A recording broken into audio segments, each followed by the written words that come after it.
Hello and welcome to the third episode of the Bulletin. I am Kleo Cruse, and you may notice that this person next to me is not Francis Leach.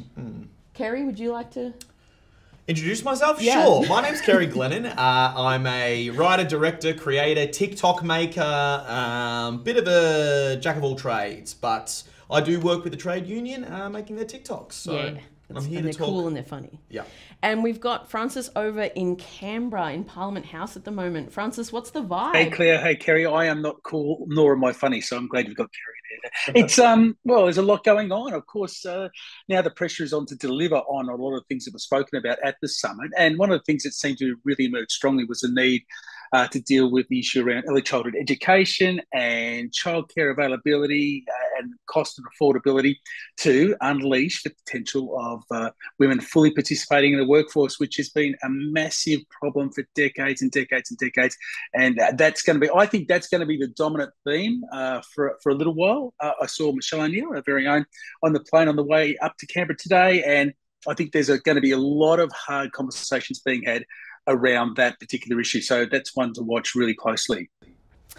I reckon, why get women in the workforce though, when you can just maybe try this idea? Teenagers as young as 13 could help solve Victoria's labour shortage under a drastic proposal from retailers.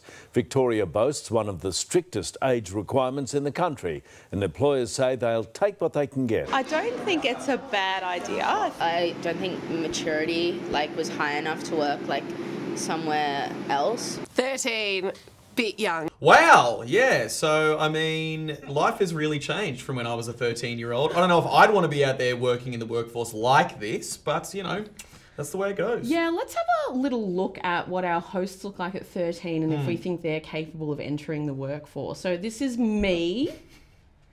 Okay, Ozspell National Finalist 2003. What was the word? What was And the you were word, going to Cleo? ask that somehow. Yeah. Isosceles was And? the problem, and I spelt it incorrectly, if that's you. For the audience at home? ISOSCELES. Ooh. Did you ask for them to give it to you in a sentence?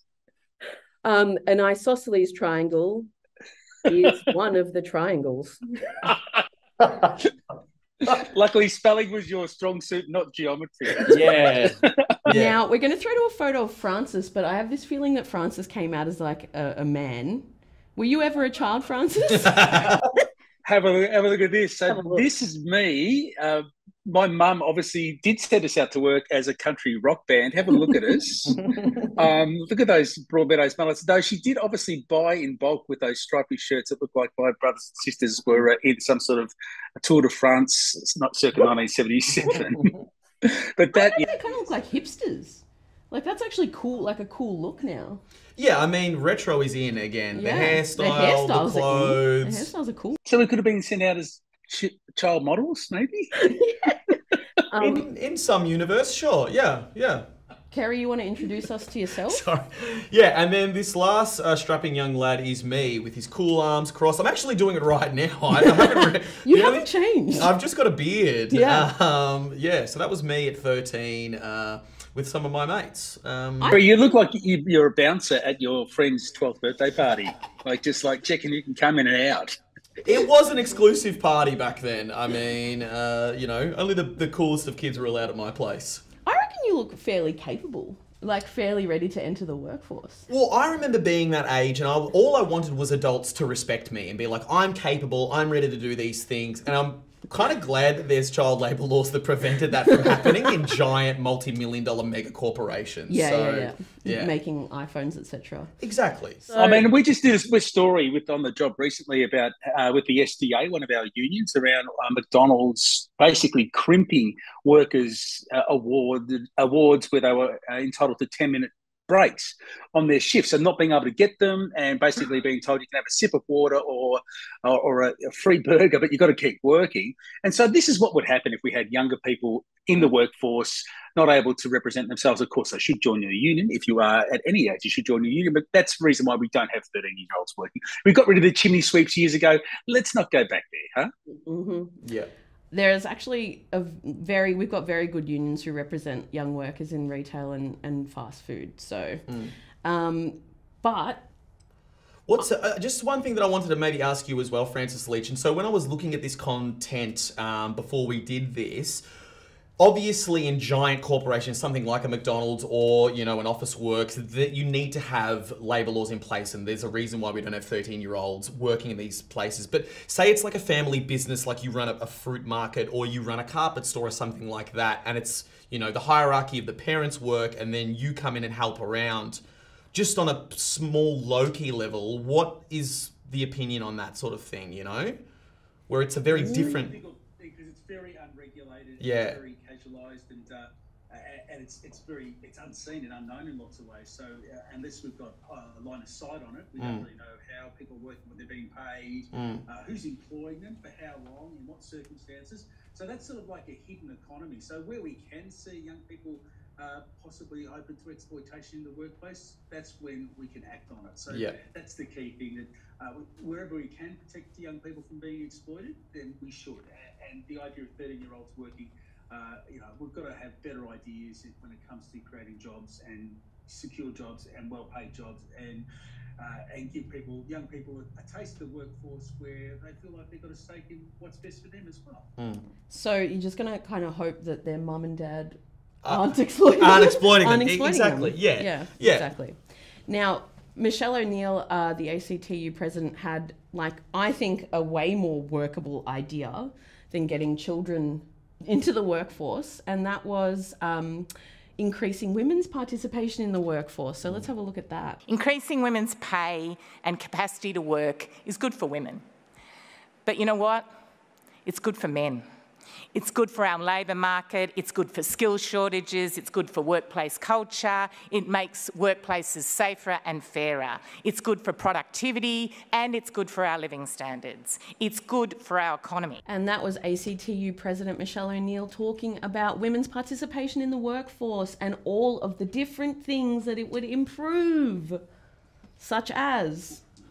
Come on, Francis. Productivity is key. I mean, that's the thing. I mean, what we're not doing at the moment, when you think about it, there's, you know, over 50% of the population are women, and there is a huge cohort of them that don't get to work full-time, or they are working in jobs where the pay gap is so entrenched that they're not being paid at the same rate as their male counterparts or other people who are doing the same sort of work. And if we're serious about dealing with our worker shortages, and we're hearing about all the time there aren't enough workers for jobs and the like, then we need to give women the opportunity to fully participate in the workforce, and that means supporting them in all the demands they face when it comes to, and families facing jobs, not just women's work, childcare, structuring their work around being able to look after their families, as well as being able to work full-time, not being penalised for having children in early education or childcare, where you get to a situation which is the big ceiling, where lots of families find themselves thinking, can I work that extra 2 days? It's not worth it, because the cost of childcare is so prohibitive.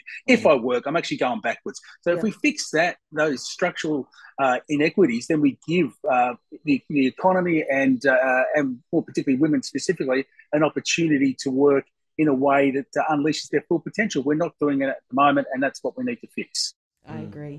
One of the other things I think you'll find interesting is that we've got parental leave is like primary and secondary carer, and the primary carer always ends up, well, not always ends up, but often ends up being the mother, and the secondary carer is the father. Let's roll this into one, you know, definition and expand it so people get more parental leave and they're paid adequately for it, so that they can, like, I don't know, afford to live or whatever. Take care of their kids properly. Yeah. Live a real life. So they don't have to work when they're 13. Exactly. It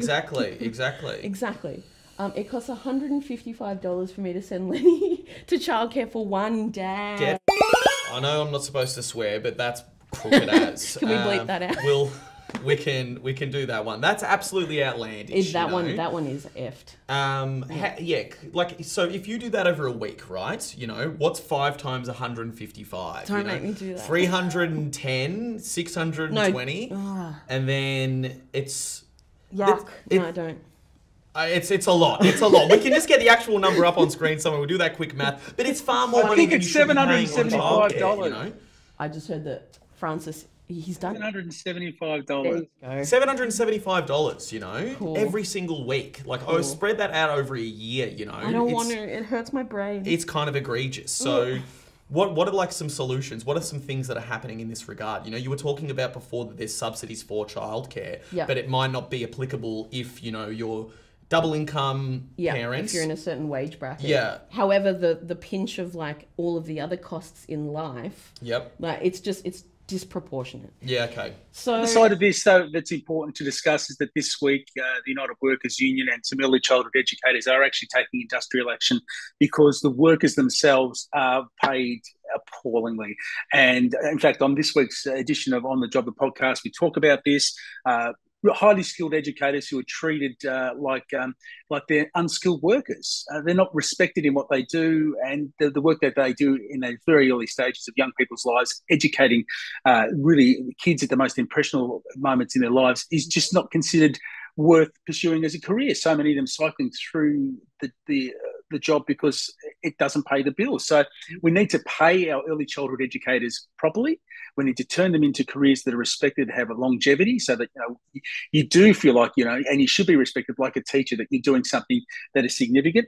And that way also, we're looking after the workers who are expected to provide what's going to be an uptick in demand for early childhood education and childcare as a consequence of these changes that are coming down the pipe in the next year or so that the Albanese Labor government is committed to when it comes to ensuring that more people have affordable, accessible access to early childhood education and childcare.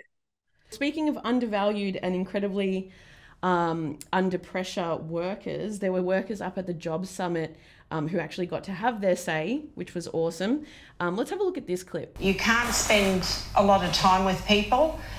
And if I'm looking after your mum, Matt, wouldn't you like to think that I'm with them and looking after and doing everything that I could for that person?